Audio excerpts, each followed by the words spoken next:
I'm just gonna come out and say it. 90% of your problems, they come down to your inability to communicate properly with your dog. The fundamental misunderstanding with communication is us thinking that dogs speak a particular language, English, Spanish, French, you name it.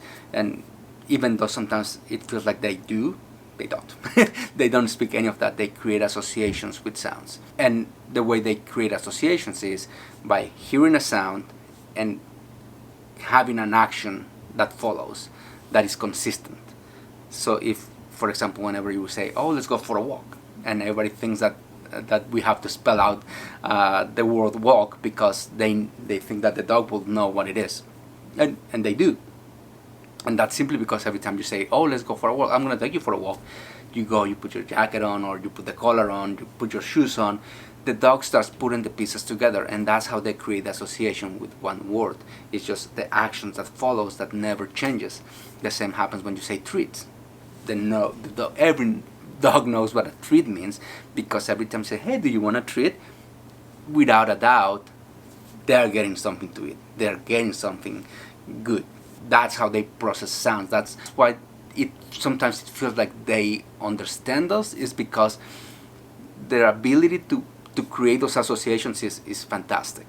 So we gotta be aware of it, because it's a great thing and a bad thing all at once.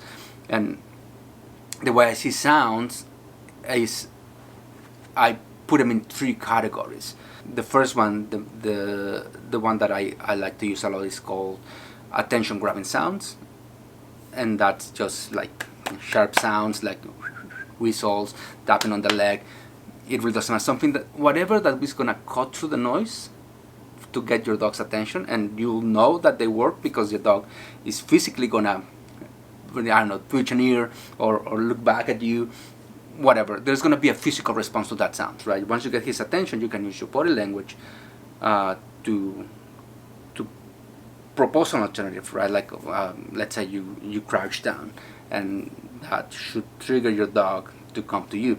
If you haven't seen my body language video, it's somewhere, the link will be around, but I think body language will help a lot of your problems very, very quickly. And that's a skill that doesn't live and die with one dog. It's a skill that you get to communicate with all the dogs in the planet. So I think it's worth the extra effort to learn it.